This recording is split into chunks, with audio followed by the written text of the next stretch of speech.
Kenapa ya anggota tim saya itu ya, sudah saya kasih instruksi yang menurut saya udah cukup jelas, tapi kok tugasnya tuh nggak diselesaikan dengan baik begitu loh. Nah, sebagian yang lain ya sebenarnya sih punya motivasi untuk mengerjakannya, tapi kok kayaknya hasilnya nggak seperti yang saya harapkan. Saya selalu deg-degan kalau saya bagi-bagi pekerjaan model kayak gini nih, kira-kira selesai apa enggak. Jadi ujung-ujungnya saya pengen turun sendiri akhirnya memastikan semuanya. Saya masih suka juggling antara micromanage sama ngelepas sama sekali. Sebenarnya yang disebut delegasi itu kayak apa sih? Nah, kalau pertanyaan-pertanyaan tadi muncul dalam benak teman-teman semua yang nonton, maka video kali ini kita dedikasikan untuk membahas pertanyaan-pertanyaan tadi. Yuk kita bahas.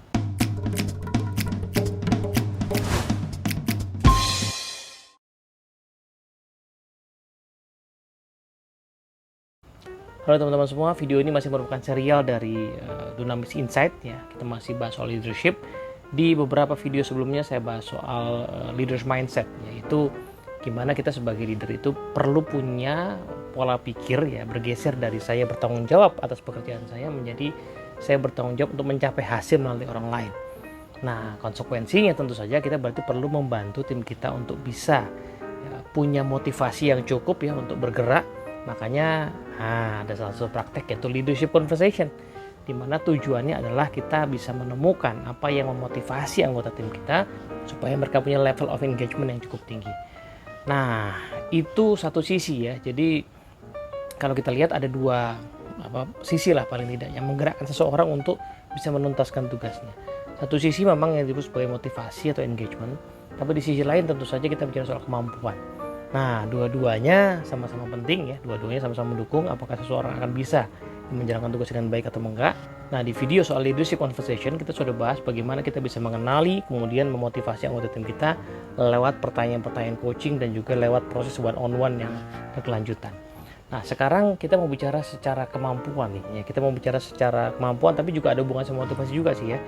Kita mau bicara soal bagaimana sih sebenarnya sebuah tugas itu akan bisa diperkirakan ya, diselesaikan dengan baik oleh anggota tim kita. Nah, lebih umumnya atau lebih tepatnya kita mau bahas soal delegasi. Jadi gini, ada setidaknya 3 hal yang membuat orang itu bisa menjalankan tugas dengan baik. Nah, pertama adalah dia mesti tahu kenapa sebuah tugas itu penting untuk dikerjakan. Ya. Yang kedua dia mesti tahu apa tepatnya tujuan akhir dari tugas tersebut. Dan yang ketiga dia mesti tahu bagaimana dia bisa menjalankan itu dengan baik dan optimal. Nah, mari kita bahas satu-satu ya. Pertama adalah soal kenapa ya sebuah tugas itu penting. Mari kita ambil contoh yang sederhana dulu ya teman-teman semuanya. Jadi anggaplah kita tahu ya bahwa olahraga itu penting. Saya pikir semua orang setuju ya, olahraga itu penting buat kesehatan kita. Tapi dan pilihan untuk olahraga itu banyak banget ya. Mulai yang sangat sederhana, jalan pagi ya misalnya, atau jalan sore gitu ya, jogging, sampai yang kompleks ya, yang sampai harus berenang atau pakai peralatan-peralatan yang canggih, fitness dan sebagainya. Nah, tapi anyway, tidak ada satu olahraga pun yang semua orang tidak tahu, ya kan? Caranya semua orang pasti tahu.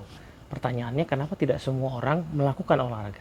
Padahal kita tahu semua itu penting bagi kesehatan. Bahkan bagi orang yang nyata-nyata tubuhnya kelihatan butuh banget olahraga, kok nggak melakukan juga?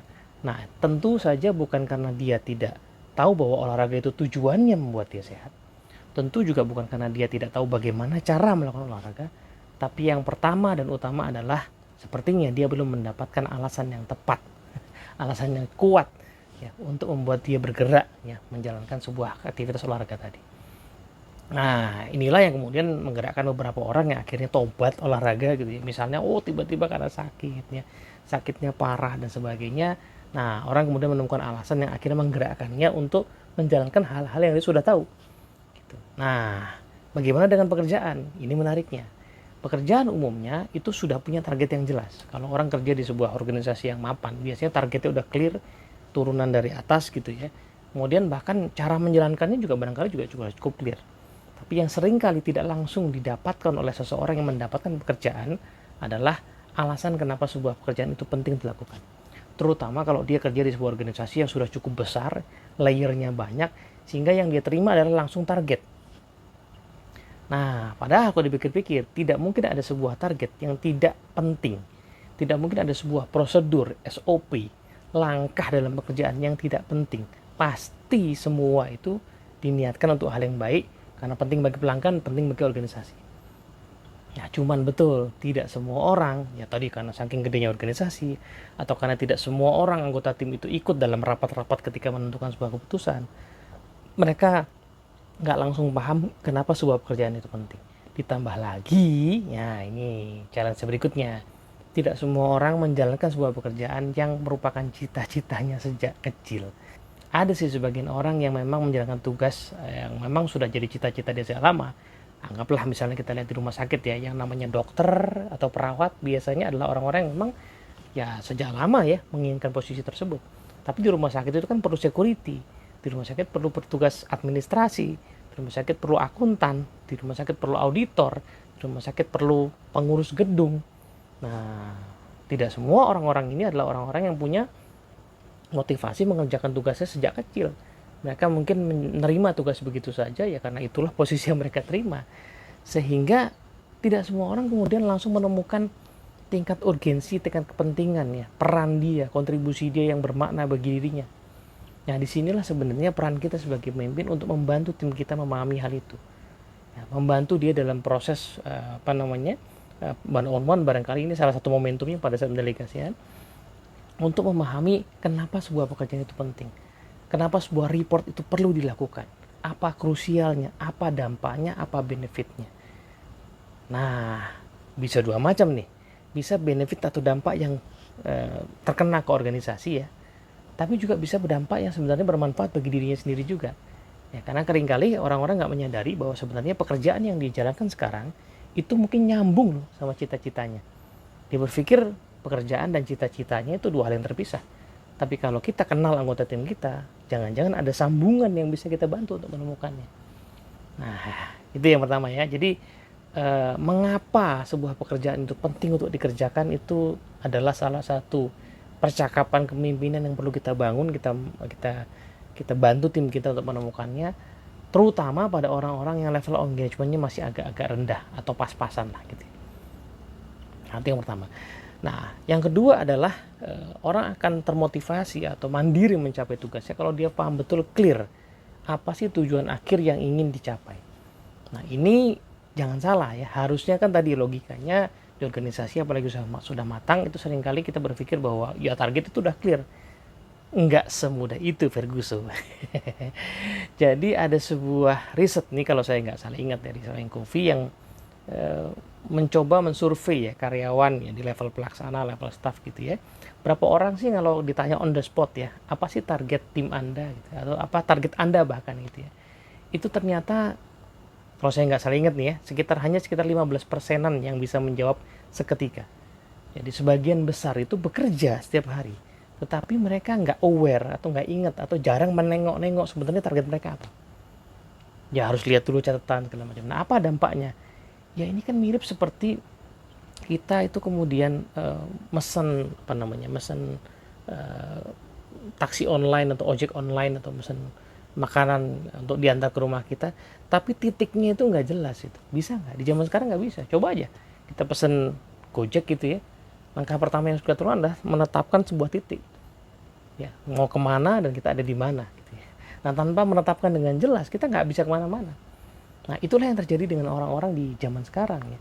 Pekerjaannya sudah ada, organisasinya mungkin sudah matang ya, rutinitas selalu ada, kadang-kadang lupa sebenarnya target kita apa gitu. Nah, ini menarik ya, bahkan di organisasi tempat saya bekerja tidak banyak orang yang kalau ditanya on the spot, targetmu apa sih? Angkanya berapa? Harus dicapai kapan? Ya capai kapan mungkin gampang lah ya nebaknya, akhir tahun lah gitu ya. Ya, tetapi angkanya berapa sih persisnya? Sebelumnya berapa? Nah, itu tidak semua orang aware. Akibatnya apa? Motivasinya mungkin tidak terlalu tinggi, level of engagement-nya tidak terlalu tinggi. Kenapa? Karena dia tidak mengikuti hari demi hari. Dia hanya menjalani hari demi hari, tapi tidak mengikuti hari demi hari progres ya. Jadi kalau ada pencapaian, ada kemajuan itu juga nggak ngerasain sense of accomplishment gitu. Dia hanya merasa bahwa ya ini hanya tugas rutin sehari-hari. Padahal dari waktu ke waktu ada perkembangan yang kalau diperhatikan maka kemudian akan muncul semangat gitu untuk mengejar lebih jauh lagi. Nah, maka dari itu poin yang kedua ya, setelah orang paham mengapa sebuah pekerjaan penting, poin yang kedua adalah pastikan tiap orang itu selalu clear. Jadi bukan cuma sesekali ya, bukan cuma di awal tahun, selalu clear dengan apa yang harus dia capai. Nah, disinilah tadi pertanyaan di awal. Saya kasih tugas, ya, saya kasih assignment, saya delegate target saya ke anggota tim saya. Tapi saya kok khawatir kualitasnya nggak sama. Ya, seperti kalau saya turun sendiri. Nah, barangkali ya kenapa kualitasnya nggak sama, kenapa kita khawatir? Karena memang dari awal persepsinya berbeda. Ya kan? Mungkin kita sudah memberitahu, tetapi kita nggak memastikan apakah yang kita beritahu itu dipahami dengan cara yang sama, apakah ukurannya tepat sama atau tidak. Ya, di zaman sekarang kalau kita makan di restoran makanya selalu ada SOP untuk menanyakan kembali kan, padahal sudah disebutkan pesanannya apa, tapi kenapa ada SOP untuk menanyakan kembali? Karena manusia selalu uh, punya masalah dengan mispersepsi gitu ya, itu selalu ada di keseharian kita, maka konfirmasi jadi sangat penting. Jangan-jangan memang pada saat target itu diturunkan, diberikan, persepsinya tidak betul-betul sama. Itu yang pertama. Yang kedua, orang suka lupa, orang suka lost in space ya, saat menjalankan tugasnya, sehingga nggak merhatikan betul ya, standar yang dimau itu. Jadi bukan cuma kita harus memastikan di awal pemahaman sama, tapi sepanjang jalan kita memastikan anggota tim itu kemudian selalu aware dengan sekarang posisi di mana, masih seberapa jauh, dan harusnya seberapa jauh lagi. Nah, itu yang poin yang kedua ya. Jadi what-nya, why-nya sama what-nya. Yang terakhir adalah soal how-nya. Nah, how ini bicara soal bagaimana menjalankan sebuah pekerjaan. Kadang-kadang kenapa kita khawatir sebuah pekerjaan itu tidak selesai on time misalnya. Karena mungkin kita punya cara mengerjakan itu dengan cepat misalnya, yang kita lihat anggota tim kita belum menguasai. Nah, maka dari itu di bagian how-nya ini juga sama ya. Kita perlu memastikan dua belah pihak ini merasa bahwa kita sudah mengajarkan yang kita tahu, dan mereka sudah memahami apa yang kita ajarkan gitu. Atau ya kita juga ya supaya level engagement meningkat, kadang-kadang di bagian how inilah kita kasih ruang untuk berkreasi. Nah, cuman perlu dipagari, perlu disepakati pagarnya apa aja. Pertama adalah sepakati soal rambu-rambu yang tidak boleh dilanggar, atau rambu-rambu standar yang kita harapkan kejadian, atau guidance atau pedoman lah. Apa sih sebenarnya aturan, rambu-rambu, patokan yang kita harap itu dilaksanakan. Ya kan? Kalau kita bicara, yuk kamu cari ide kreatif, maka ide kreatif itu seputaran apa? Ya, jumlahnya berapa? Ya kan? Nah, kalau kita berharap ada sebuah desain yang dibuat, maka desain itu benchmarknya seperti yang mana? Ya kamu boleh minimal kayak gini lah. Kalau bisa lebih bagus, tapi minimal kayak gini. Nah, ada pedoman yang disepakati dua belah pihak. Yang kita tidak hanya memberitahu, tetapi kita memastikan mereka juga memahami. Nah, yang kedua adalah mereka paham bahwa ada sumber daya apa yang bisa dipakai. Jangan-jangan dalam pekerjaan itu bisa lebih cepat kalau mereka bisa pakai tools tertentu ya daripada manual. Mereka bisa memanfaatkan data tertentu daripada ngambil data dari awal, ya kan? Atau sumber datanya dari mana? Atau mereka bahkan bisa memanfaatkan kita atau orang-orang di sekelilingnya untuk konsultasi, dan it's okay ya. Cuman karena nggak tahu, kadang-kadang itu nggak dimanfaatkan. Atau mereka sebenarnya bisa meminta ya, bantuan untuk bisa dikonekkan dengan bagian lain yang punya budget, sehingga sebenarnya itu bisa lebih mulus untuk berjalan. Atau jangan-jangan ya, saya pernah ingat sebuah kelas, ada satu peserta yang mengajukan ya bahwa tim dia perlu server gitu ya. Nah, ini kebetulan pesertanya dari berbagai bagian ketemu di sebuah pelatihan yang saya fasilitasi. Nah, satu peserta mengeluhkan, wah saya perlu server tapi nggak dikasih, nggak di-approve, budgetnya nggak ada. Temannya lain bilang, loh soal server saya punya, saya justru nyari nih siapa yang bisa memanfaatkan ini karena saya punya budgetnya. Jadi kadang-kadang ada anggaran, ada sumber daya berupa anggaran memang bukan di kita, di tempat lain, tapi bisa dipertukarkan, bisa disinergikan.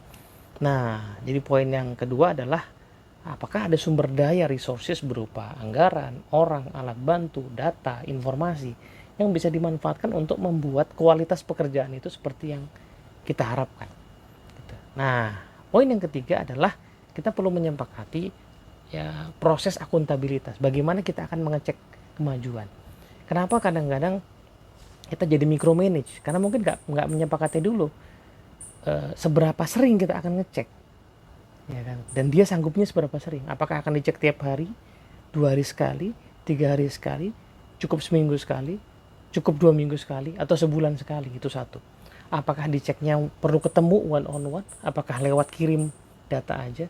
Atau kalaupun kita akan ngecek datanya yang mana?